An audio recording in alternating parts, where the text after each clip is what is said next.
Então, na verdade, o dia 2 de abril foi escolhido pela ONU, né, para representar essa data.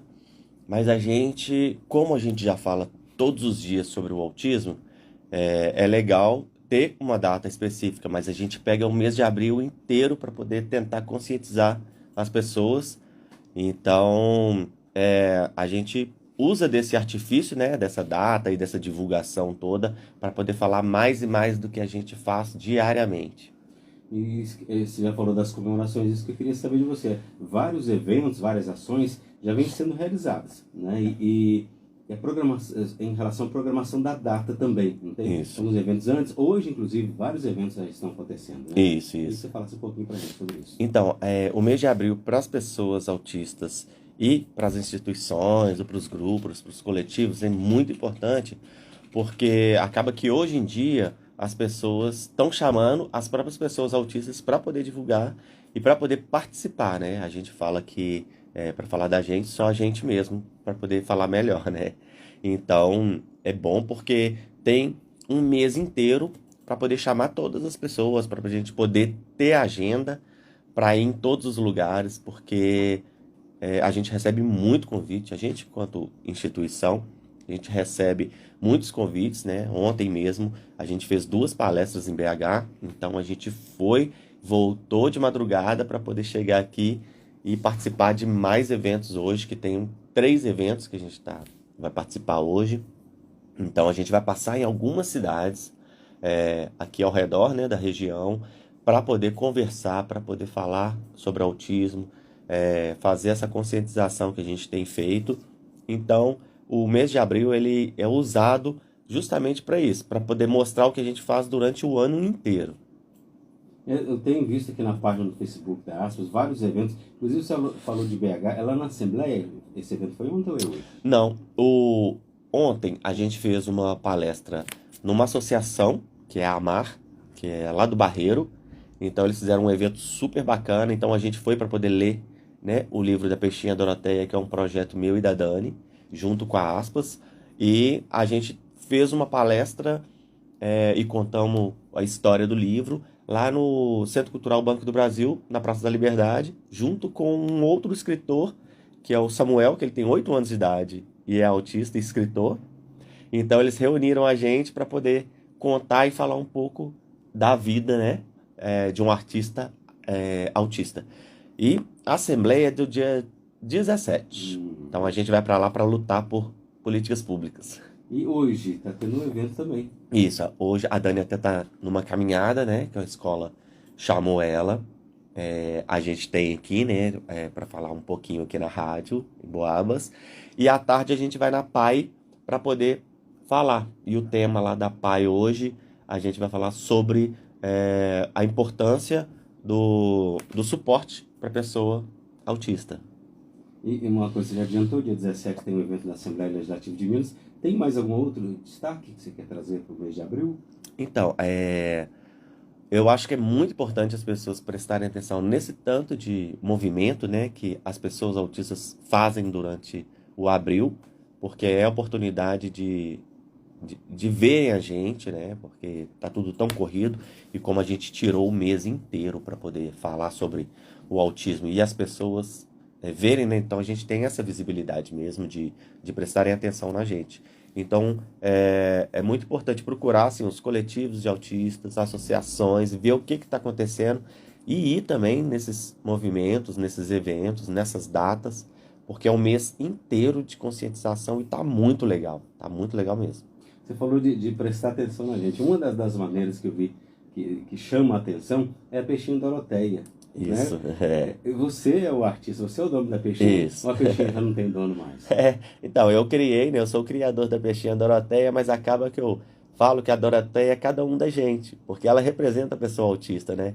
E a Dani, que é a presidente da associação, eu convidei ela para escrever o segundo livro comigo, e foi um outro passo que a gente deu para chegar nos adolescentes, até nas pessoas adultas, além das crianças.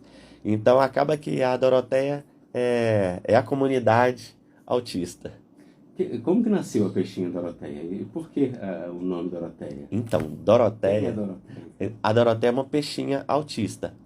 Eu sou escritor de literatura infantil, então eu já tinha uns personagens que são peixes. Então, o fundo do mar ali já era um movimento legal.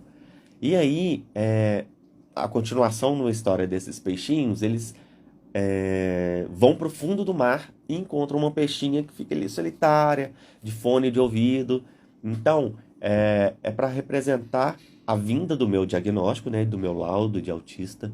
É, então, ali eu coloco com esses peixinhos fazendo algumas perguntas e ela respondendo.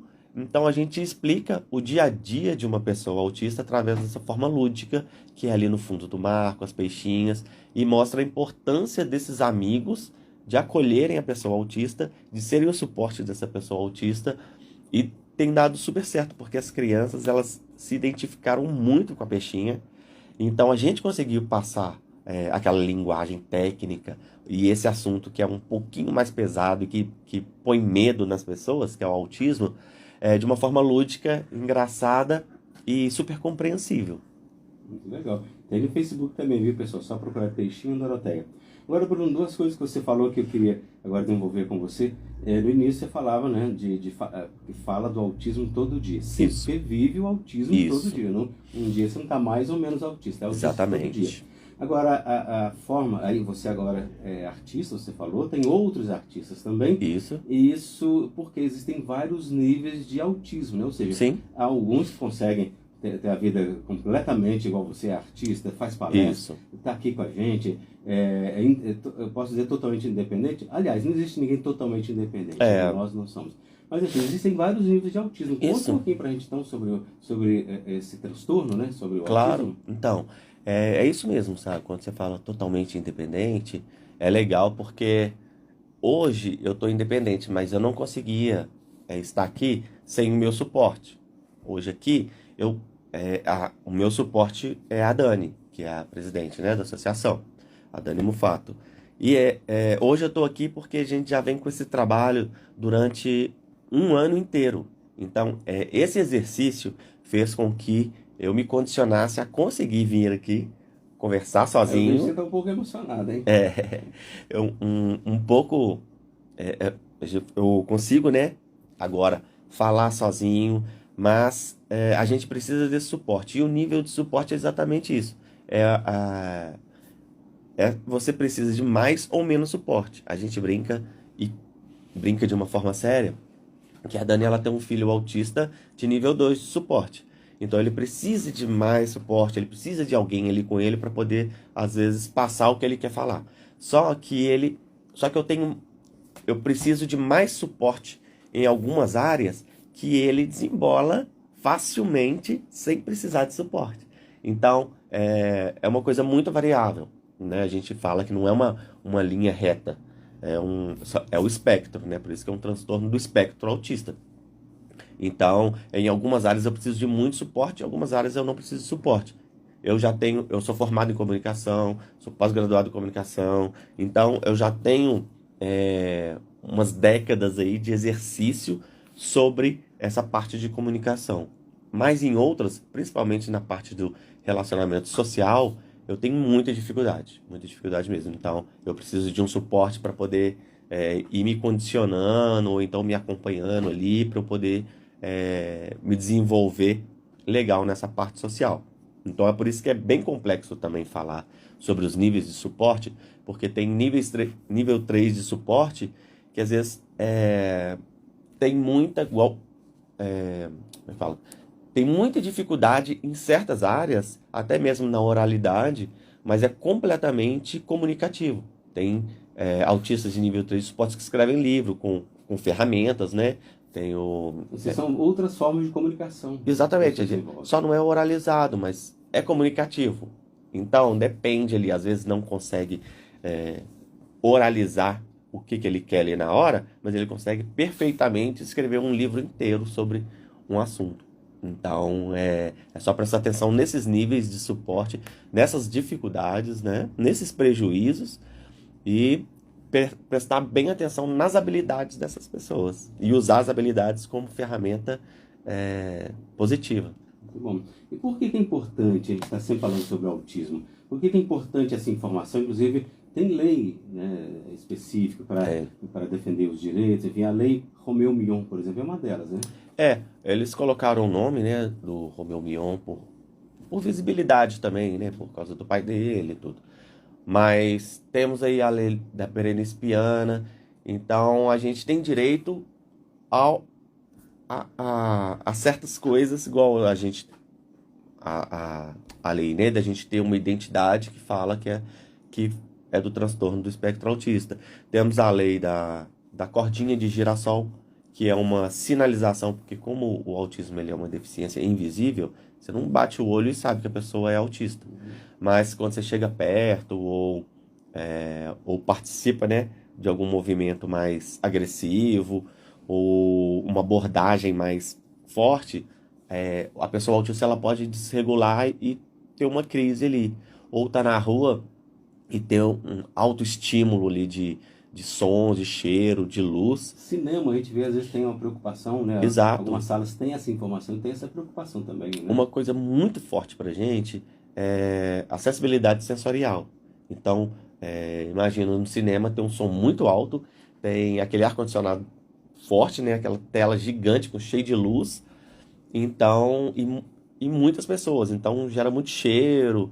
E isso pode desregular um pouco. E às vezes no cinema eles fazem um dia para as pessoas autistas, porque todo mundo ali se entende. Às vezes tem pessoas que têm estereotipias vocais, então fica falando. Tem pessoas que ficam pulando, ficam correndo de alegria. Então as pessoas que estão ali não ficam incomodadas, né? Como a sociedade fica se fosse no meio social ali, todo mundo junto, né? Isso é a inclusão, é a gente participar desses movimentos junto com as outras pessoas. Mas as outras pessoas ainda não estão educadas suficientemente para poder aceitar essas estereotipias e essas características nossas. Então, às vezes, tira um dia para poder todo mundo ali aproveitar, senão não tem oportunidade de ir ao cinema, ver um filminho no telão ali. Você vai ao cinema? Às vezes? Vou. Aqui, depois que eu mudei para São João del Rei, eu não fui ainda. Mas eu já passei lá para conhecer e tudo, mas ainda não fui. Mas eu ia muito. Mas eu gostava de ir em sessões assim, mais no final. Às vezes tinham sessões de madrugada. Eu ia, né? Que eu morava em Belo Horizonte. E eu ia nos cinemas mais vazios. Não ia em cinemas de shopping nem nada. Eu ia nos cinemas mais alternativos, que é mais em minha área também. Então tava sempre vazio. Bom. Legal. Ô Bruno, olha, quero te agradecer primeiro por ter vindo aqui.